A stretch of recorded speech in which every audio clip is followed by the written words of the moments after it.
The last thing my wife ever asked me was not to be lonely. She said it in the hospital, in the gray hour before morning, when the machines had gone quiet, and it was just the two of us in 40 years. She held my hand the way she held everything, lightly, like she trusted it not to fall. "Don't be lonely, Nelson," she said, "but don't be foolish either." I promised her the first part. I forgot the second. It took me 2 years to learn how much a lonely man will sign his name to, just to keep half a promise. But I'm getting ahead of myself. Let me start where the loneliness started. I'm Nelson Ashby, 67 years old, a retired cabinet maker in Jasper, Indiana, which is a furniture town, the kind of place where every man's grandfather made something out of oak, and nobody thought that was special. I made kitchens for 40 years, cabinets, built-ins, a church pew once, a whole library for a doctor's wife who cried when she saw it. My hands know wood the way some men know scripture, by feel in the dark, without needing to look. There is a kind of man this town makes, and I am one of them. We do not say much. We show up early. We fix the thing before anyone notices it was broken. My father was a millwright at the plant on the edge of town, and his father cut ties for the railroad, and every one of us learned the same lesson at the same young age. Work is how a quiet man says I love you. I said it that way for 40 years, and most of the people I said it to never knew they had been told. The town sees an old widower with sawdust in his cuffs and a truck that needs a new muffler. That is what they see. For most of my life, I preferred it that way. A man who wants nothing from you is a restful thing to be around. People told me their troubles in the shop, leaning on the bench while I worked, because I was safe. Old Nelson, harmless. I did not mind. I have never needed to be the loudest man in a room. Eleanor used to say I was the only person she knew who could win an argument by simply outlasting it. She meant it kindly, mostly. What the town did not see was the rest of it. My wife's name was Eleanor. She kept the books for the shop, and then she kept the books for us, and she was better at it than any man in a suit. She used to say money was just patience with the noise taken out. Every quarter for 30 years, she put a little away. Not a lot, a little, every time. The way you sand a board. You do not see it happen. Then one day the thing is smooth, and you cannot say which stroke did it. She read the financial pages the way other women read a novel. She was not greedy, she was careful, which is a different animal entirely. When the shop had a good year, she did not buy a new truck. She bought a little more of the boring, steady things nobody brags about at church, and she wrote every purchase in a green ledger in a hand so neat it looked printed. I teased her about that ledger for 30 years. I would give a great deal to have her fuss at me over it one more time. We paid the house off in 2004. We opened the shop in 1987 and closed it, on our own terms, in 2017. And in 2019, when Eleanor started saying the word someday more often than she used to, we went to see a man named Gerald Fenwick. Gerald was a lawyer, but more than that, he was a friend, the kind who came to dinner and argued about baseball and stayed to dry the dishes. Gerald put everything we had into something called a living trust. The house, the pension, 30 years of Eleanor's patience, all of it, in one careful folder, with me as the only man who could touch it. Eleanor wrote the first page of that folder in her own hand. I never had the heart to have it typed. Gerald explained it to us slowly, twice, because I am a cabinet maker and not a lawyer, and I wanted to understand every joint of the thing. A living trust, he said, is a box you build while you are well and put your life inside and keep the only key. Nothing falls out by accident. Nothing gets carried off while you are grieving or sick or foolish. At the time, I thought it was more lawyer than a plain man needed. Eleanor thought otherwise. Eleanor was right about nearly everything. And about this, she was right in a way that would take 4 more years to prove. Then 2021 came, and she got sick. And 2022 came, and she was gone. I was 63, and the house that we had filled for 40 years got very large and very quiet, all at once. I kept her cedar toolbox on the workbench. She bought it for me the year we married, and it always smelled faintly of the shavings and of her, somehow, even after. I would go out to the shop in the evenings and not build anything. I would just sit near the toolbox with the light off. That is the thing nobody tells you about grief. It is not the crying that gets you. It is the second cup of coffee you pour out of habit and then have to pour down the sink. 2 years of pouring coffee down the sink. That is a long time to be lonely. And lonely, I have learned, is a door. I met Bridget Colvin in the fall of 2024 at a fundraiser for the Woodworkers Guild. She was 56 and she laughed easily, and she looked at me like I was a man and not a widower, which by then felt like the same thing as being seen. A man who builds things with his hands, she said, standing close by the coffee urn. Where on earth have you been hiding? I had been hiding in my shop with the light off, but I did not say that. I said something foolish and gallant, and she laughed, and I drove home feeling 20 years younger and ashamed of feeling it. I want to be fair to her, even now. The first months were kind. She brought soup when I had a cold. She learned the names of my old tools. She sat on the shop stool and watched me work and asked good questions. For a man who had been pouring coffee down the sink, it was like standing in the sun after a long February. We went to the flea markets on Saturdays that first winter. She liked antiques, or said she did, and she would run her hand along an old dresser and ask me if the joinery was any good. And I would show her the dovetails and the way the drawer rode, and she would look at me like I had explained the stars. I built her a jewelry box in February.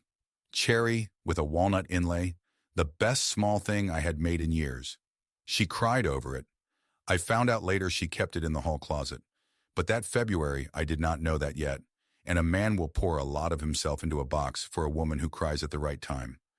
But that is the thing about the sun. It also shows you the dust. By the middle of last year, small things had started to move. Eleanor's reading chair, the good one by the window, went out to the garage. Bridget said it clashed. I told myself a chair is only a chair. Then her pictures came off the mantel, one at a time, so slowly I could not have named the day the last one left. There was a dinner in October with 2 other couples from her condo. I told a story about the church pew, the one I had built in 1991, how the pastor had wanted it done in a month, and I had done it in 3 weeks, and it was still standing. It was a good story. It was mine. And Bridget waited until I was halfway through and said brightly, "Oh, Nelson, nobody wants the whole history of every board." And everyone laughed, and I laughed too, and I finished my dinner and did not tell any more stories. That is how it goes. It is never one big thing. It is 100 small corrections until a man has corrected himself right out of the room. My shop, the place I had made a living for 40 years, became your little puttering. As in, are you going to putter all afternoon, Nelson? Or are we going to live? She began to talk about the house. It was too big, she said. Too full of the past. Too much yard for a man my age. There was a condo 2 doors down from hers. Bright and new. No stairs. No ghosts. She said the word ghosts and then apologized for it, and the apology was worse than the word. I said I would think about it. I had no intention of thinking about it. But I said it because by then, saying it was easier than the argument, and that is the exact moment a man should hear the alarm. When keeping the peace starts costing you the truth, the peace is not peace. It is just a slow surrender with good manners. And she began to talk about the wedding the way a person talks about a train they are afraid of missing. Fast, and no fuss, and no lawyers. We don't need lawyers between us, she told me one night in the kitchen, drying a glass she had not used. Lawyers are for people who don't trust each other. I told myself that was love talking. It was a locksmith casing the door. My daughter saw it before I did. Hannah is 40 now, married to a good man named Adam, with a girl of her own, Lucy, who is 7 and thinks the shop is a castle. Hannah did not come at me with accusations. She is too smart for that. She came to the house one evening after Bridget had gone home, and she washed the dishes I had let sit, and she said it very quietly, with her back to me. "Dad, I want you happy," she said. "I just want you to still be you while you're happy."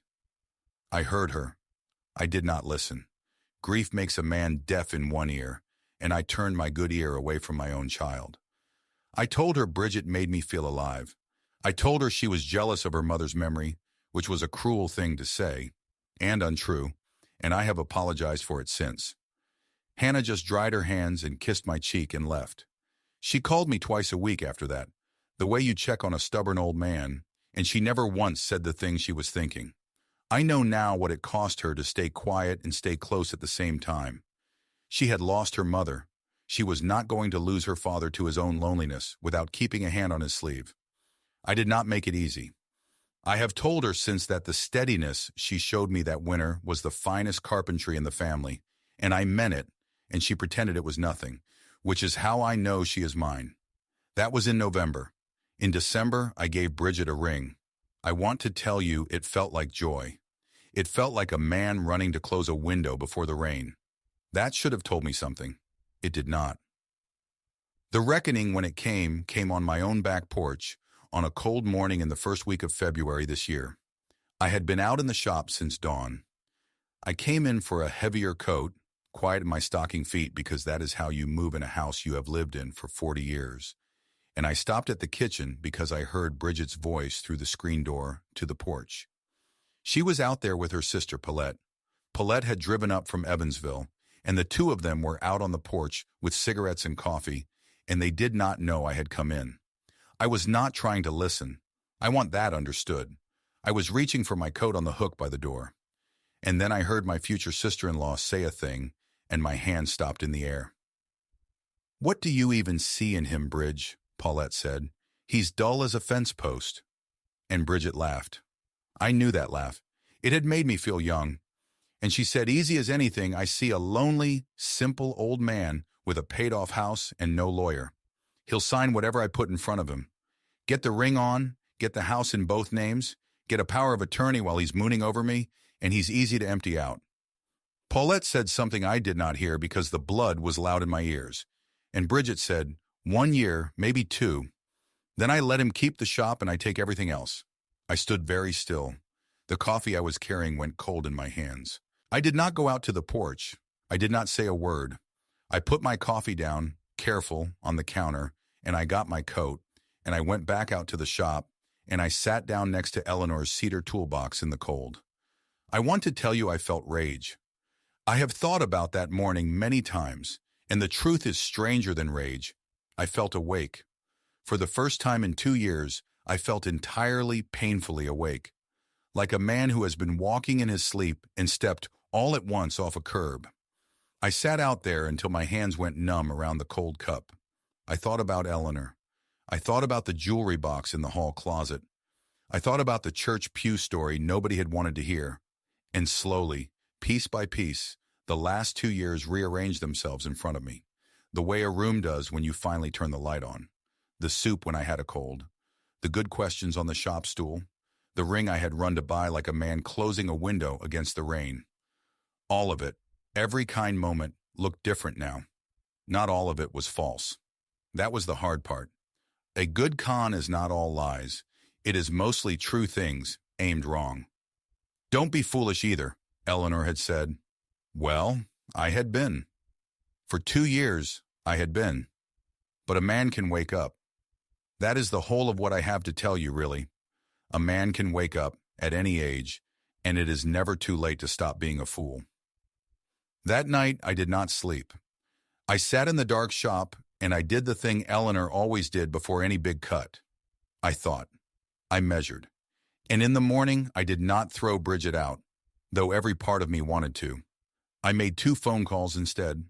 The first was to Harlan Estep. Harlan and I ran the shop together for 20 years before his knees quit. He is 70 now, and he does not waste words, which is why I called him. I told him what I had heard. There was a long silence on the line. Then Harlan said, "You want to throw her out tonight?" I said I did. "Don't," he said. "A man who yells hands the other side the story. She'll cry to her people, and you'll be the mean old man who broke her heart, and the truth will never catch up. You've got something better than a temper, Nelson. You've got the facts. Let the facts do the work. That is the thing about anger. It feels like power, and it spends like debt." Harlan came by the shop that afternoon anyway, because that is what he does. He sat on the stool Bridget used to sit on, and he did not say a soft word, which was the kindest thing he could have done.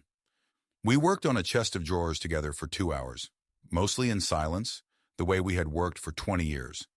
Near the end, he said, "You spent your whole life making things that hold, doors that shut square, drawers that do not stick. So make this hold too. Do not slam it. Build it." I have thought about that 100 times since. He was telling me to treat my own dignity like a good cabinet. Measured, square, made to last. The second call was to Gerald Fenwick. I sat in Gerald's office 2 days later, in the same chair I had sat in with Eleanor. I told him everything.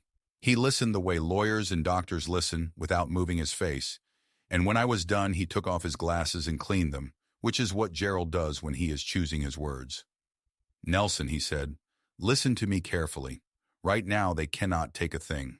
The house, the accounts, all of it sits in the trust. You are the sole trustee. You could not give it to her by accident if you tried. That is exactly why Eleanor and I built it that way." Then he leaned forward. "But here is what worries me," he said. "People who talk like this always bring you paper. Somewhere between now and the wedding, someone is going to slide a stack of documents in front of you and call it a formality. A deed, a power of attorney, something to sign while you're happy and not reading. That is the whole game." I asked him what I should do. "Don't hand them anything," Gerald said.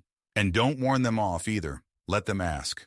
Let them ask for it out loud, in front of people who will remember. Paper signed in private is a fight nobody wins. A lie told in front of witnesses is a different thing entirely." He asked me if I could do it. If I could sit across the breakfast table from a woman I now knew was robbing me, and smile and wait. "It is one thing to be brave," Gerald said. "It is another to be patient while someone picks your pocket and thinks you are a fool. That second one is harder, and it is the only one that works here." I told him I had spent 40 years waiting for glue to dry and stain to set. I could wait 3 weeks. I did not tell him how much it would cost me. I do not think I knew yet. I heard Eleanor's voice then, plain as a carpenter's level, measure twice. So I measured. For 3 weeks, I let Bridget believe she was winning. That was the hardest carpentry I have ever done, and none of it was with my hands. I nodded at the condo talk. I said maybe about selling the house and watched her eyes get bright. I let her son Kyle come around more often. Kyle is 31, and he wears the kind of watch a man buys to look like he has money. He started talking gently about the wedding eve, about how it would be smart to get a few signatures out of the way before the honeymoon, so that everything was easy. "Just a few papers to make things simple, Nelson," Kyle said, over a beer I did not want to share with him. "Bridget worries about you. What if something happened? You'd want her taken care of and taken care of quick, without a lot of legal mess." "Of course," I said, "of course. Whatever makes it simple." And I watched him smile and I thought, there it is. There is the deed, and there is the power of attorney, wearing a nephew's grin. He kept at it, gentle and patient, over the next 2 weeks. He would find me in the shop and lean in the doorway and talk about how his mother worried, how a man my age never knew when something might happen, how it would be a shame to leave everything tangled up in lawyers if I took a fall. Every conversation ended at the same place. A few signatures, nice and simple. Before the wedding, so the honeymoon is not spoiled by paperwork. I said, of course, every time, and every time I watched him relax a little more. Sure, he had me. And every time I went back to the shop and wrote down the date and what he had said next to Eleanor's toolbox, in a hand almost as neat as hers. Meanwhile, Gerald and I worked. He drew up a prenuptial agreement, clean and fair, that said only what the trust already said, which is that what was Eleanor's and mine stayed Eleanor's and mine. He made me a plain copy of the trust, the important pages, in a folder I could hold in one hand. And he had me write down, in my own words, dated and signed, exactly what I had heard through the screen door on that cold February morning. Every word. I wrote it at the workbench, next to the cedar toolbox, and when I signed it, my hand did not shake, which surprised me. I told Hannah the truth that week, in the shop, with the door shut. I owed her that, after the way I had spoken to her in the fall. I told her what I had heard through the screen, and what Gerald and I were going to do, and why I needed her to say nothing, and to come to the party, and to trust me for 3 more weeks. She was quiet a long time. Then she said, "I'm not angry you didn't listen, Dad. I'm just glad you're listening now." And she hugged me hard, the way she did as a girl, and I apologized for the cruel thing I had said about her mother's memory, and she let me, and that mattered more than any of the paper. Making things right with my daughter was the only part of that whole cold winter that felt like building instead of bracing. Then Bridget told me she wanted an engagement party, Not a big one, she said, just for her people. A room at the country club, the good one out on the lake road, with a nice dinner and champagne. She wanted her sister there, and Kyle, and her friends from the condo, and a few from the salon. She wanted, she said, for everyone to see how happy she was. She wanted a room full of witnesses to how lucky she had gotten. I told her that sounded lovely. I said I would pay for it. I even meant that part in a way. I decided to give her exactly the room she asked for. The wedding was set for 3 weeks out. I put the party right in the middle of it, on a Saturday in the second week of March. And I asked Gerald Fenwick, as an old friend of the family, if he would come. Those 3 weeks were the longest of my life, and I have buried a wife. Every morning I made coffee for 2 and carried 1 cup out to a woman who was counting the days until she could take my house. Every night I lay next to her and listened to her breathe and thought about the green ledger in the cedar toolbox and the promise I had almost broken. I did not sleep much, but I did not slip either. A man can hold a thing steady for 3 weeks if he knows exactly why his hands are shaking. The country club room was warm and low lit, with round tables and a long window that held the black lake and a few dock lights. Bridget wore a blue dress, and she was radiant, and I will not pretend otherwise. Paulette had come up from Evansville again, and Kyle was there in his watch, and there were maybe 30 people, most of them strangers to me, all of them there to toast a lonely old man they had never met. I shook a lot of hands that did not mean it. Bridget's friends had a way of holding my arm and calling me sweetheart. The way you talk to a man they had privately decided was not quite all there. I let them. I had spent 3 weeks being underestimated on purpose, and 1 more hour would not hurt. I found the small things steadying, the white tablecloths, the little candle on each table, the lake out the long window, black and patient. Eleanor would have liked the lake. She would not have liked the champagne, which was too sweet, or the woman in blue, but she would have liked the lake. Hannah came, and Adam. I had asked them to. Hannah looked at me across the room with a question in her face, and I gave her the smallest nod I could manage, which meant, trust me, and also, I'm sorry, and also, watch. The dinner was fine. The champagne came out. And then near the end, before I could stand, Paulette got to her feet with her glass, a little unsteady, flushed and loud in the way of a woman, 2 glasses past careful. I want to make a toast, Paulette said, to my sister, who waited a long time, and who finally landed herself the easy mark. A few people laughed. They did not know. They thought it was a sister's rough joke. The ones who loved me went white. Hannah's hand found Adam's. Bridget's smile froze half a second too long. She said, Paulette, sit down, and there was iron under it, but the room was already laughing, and the damage was already done. And I saw the exact moment Bridget understood that her sister had said the true thing out loud, in a room full of witnesses. I stood up. I tapped my glass with a knife, the way you do, and the room turned to me. All those warm, strange faces, expecting a shy word of thanks from the lucky old man. Thank you all for coming, I said. Truly, it is a fine thing to see a room full of people who care about someone you care about. I have 2 announcements to make tonight, and I would ask you to hear both of them before you decide anything. The first is this. There is not going to be a wedding. The room went still. Bridget started to rise. I lifted one hand, gently, the way you calm a dog, and she stopped. The second announcement, I said, is the reason for the first. And I want to say it plainly, in front of all of you, so that no one in this room walks out of here thinking Bridget's heart got broken by a foolish old man, because that is not what happened here. 3 weeks ago, I said I was in my kitchen on a cold morning, getting my coat, and I heard my fiancée tell her sister that I was a lonely, simple old man with a paid-off house and no lawyer, that I would sign whatever she put in front of me, that once the ring was on, I would be, and these are her words, easy to empty out. Silence. I have spent my whole life measuring twice before I cut once, I said. So when I heard that, I did not shout. I checked. I looked at Gerald Fenwick, at his table near the window, and Gerald stood up, unhurried, and buttoned his jacket. For those who don't know me, Gerald said, my name is Gerald Fenwick. I have been the Ashby family's attorney for many years. I drew up their affairs while Eleanor Ashby was still living.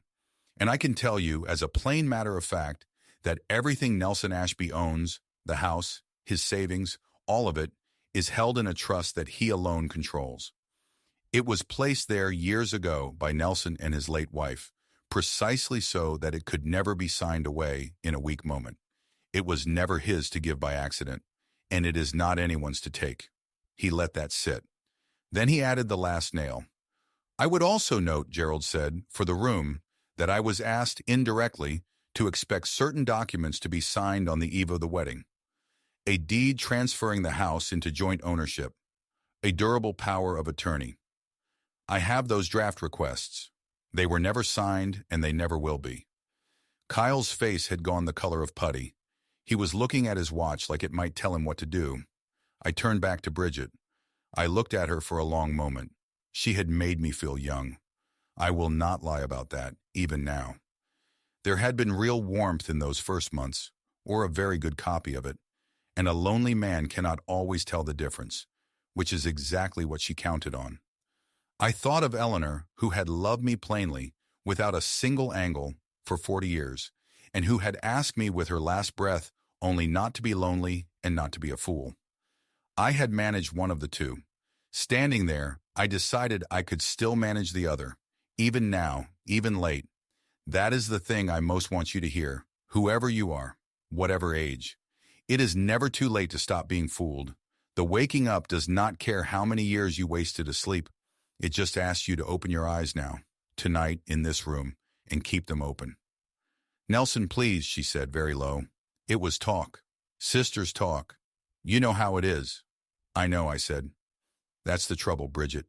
It was the truest thing you ever said to me. And that was all. No shouting, no security guard, no throwing of drinks, just a room going quiet, and a lie setting its glass down on the table, and an old man in his good shirt telling the truth in a level voice. I did not ruin her. I want you to know that, because it matters to me. I could have. Gerald wanted to file a complaint about the papers, the attempt of the thing. I told him no. Nothing had been signed, no money had moved, and I found, standing in that warm room, that I did not want her ruined. I wanted her gone. Those are not the same, and a man who cannot tell them apart is not much better than the thing he is fighting. So I told her quietly that I would pursue nothing, that she could keep the ring because I had given it freely, and a gift is a gift even when you learn later what it bought. I asked her only to leave the house key with my daughter on her way out and to not come back. Accountability is not the same as cruelty. I wanted her out of my life. I did not want her destroyed. There is a mercy in that, and the mercy was not for her. It was for Eleanor, who did not raise a bitter man and did not marry one, and would not have forgiven me for becoming one at 67. Bridget left. Paulette gathered her purse and would not meet my eye, and Kyle followed them out into the dark, still looking at his watch. The door of the country club closed behind them, and it was a smaller sound than I expected. The door I had opened out of loneliness, I closed out of respect for the woman who taught me the difference between the two. Hannah came across the room and put her arms around me and did not say I told you so, because she is a better person than I deserve. Adam shook my hand and held it a beat longer than a handshake. Gerald sat back down and finished his dinner, because Gerald is a practical man, and it was a good dinner. Someone asked me later at the diner if it had felt good, standing up in that room, saying it out loud. I have thought about the honest answer to that. It did not feel good. It felt like setting a broken bone. There is relief in it, and there is a rightness in it, but nobody whistles while they do it. What felt good came later, and slower and smaller, and none of it happened in that country club room. The room was just where I stopped the bleeding. Winter let go slowly after that. I brought Eleanor's reading chair back in from the garage. It took me a while. The chair had gotten cold and a little damp out there, and I spent an evening working oil into the wood the way she taught me, until it looked like itself again. I put it back by the window where the morning light lands, and some mornings now I sit in it with my coffee and do not pour the second cup out. I just make the one. It turns out you can learn that too, even late. Lucy started coming to the shop again on Saturdays. She is 7, and she is not afraid of the tools, only respectful of them, which is exactly right. I taught her to sand with the grain and not against it. Always follow the grain, I told her, or the wood fights you. One Saturday, sanding a little box we were making for her mother, she stopped and looked up at me and asked, "Grandpa, was the lady a bad guy?" I thought about that for a moment, the way you owe a child a true answer. "No, honey," I said. "She wasn't a bad guy in a movie. She just wanted the wrong things, and she thought I was too lonely to notice. We don't hate people for wanting the wrong things. We just don't hand them the saw." Lucy nodded like that made perfect sense, which to a 7-year-old it did, and went back to sanding. With the grain. Word got around town the way it does. Nobody said much to my face, which is the local way, but the diner coffee was a little warmer for a while, and a man I had not spoken to in years clapped me on the shoulder at the hardware store and said only, "Good on you, Nelson," and moved along. Harlan started coming by on Saturdays too, so it was often 3 of us in the shop, an old man and an older man and a girl of 7, and the radio on, and sawdust in the light from the window. I had spent 2 years thinking the shop was where I went to be alone with Eleanor's toolbox. It turned out it was where the family had been waiting for me to come back. In June, a letter came. It was from Bridget. I knew the handwriting. I sat with it at the kitchen table for a while before I opened it, and Eleanor's chair was right there in the corner of my eye the whole time. It was 2 pages, and it was full of the word sorry and full of reasons, and somewhere in the second page it began, very gently, to ask. It asked the way water asks at a crack, softly and only for a little, and then for more. She was struggling, she wrote. She had lost friends over what happened. She only wanted to explain, to sit down, to have coffee, to be heard. I recognized every move in it because I had fallen for all of them once. That is the strange gift of being conned. Afterward, you can read the con like a blueprint. I could see the joinery of that letter, where the flattery went, where the guilt was pegged in, where the ask was hidden under the sorry, like a nail under putty. I read it once. Then I folded it back up. I did not answer it. I mailed the ring back to her because I did not want it in the house, with 2 lines that said only that I wished her well and that she should not write again. And then I closed the door all the way, and I did not feel cruel doing it. I felt clean. Forgiveness and a key are not the same thing. I think that is the piece a lot of us get wrong, especially the soft-hearted ones. You can forgive a person and still change the locks. In fact, sometimes that is the only way to do both honestly. I do not wish Bridget harm. I also do not wish her a single afternoon of my remaining life. Both of those are true, and they sit together just fine. It is July now. Last Sunday, Hannah and Adam and Lucy came for supper, and afterward we sat on the porch while the light went long and gold over the yard, and Lucy fell asleep against her mother the way children do, all at once, like a dropped coat. And Hannah looked over at me and asked quietly, "Are you lonely, Dad? Out here?" I thought about it honestly before I answered, because she deserved an honest answer and so did I. "No," I said, "I'm quiet." "That's different." I forgot for a while that those were different. A person can be quiet and full at the same time. Loneliness is a door. I know that as well as any man alive. But so is the porch. And these days, I would rather sit on the porch with my daughter and my granddaughter and my wife's chair holding the corner than open a door just because the house has gone quiet. The house is full again, small and full. That was always the trick of it, and it took me 67 years and one very close call to learn it. Eleanor knew it all along. She always did the important sums first. If this story found something tender in you tonight, if you have ever been lonely enough to ignore a thing you already knew in your bones, or loved someone through grief and had that grief mistaken for weakness, I hope you will share it with someone who may need to hear it. And tell me in the comments about a door you once closed to keep yourself whole, and whether you have ever regretted it, because I never have.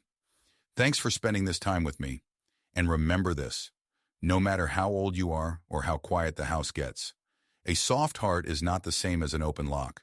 You can stay kind and stay open to love and still keep the key to your own front door. Kindness was never the same thing as surrender. It never will be.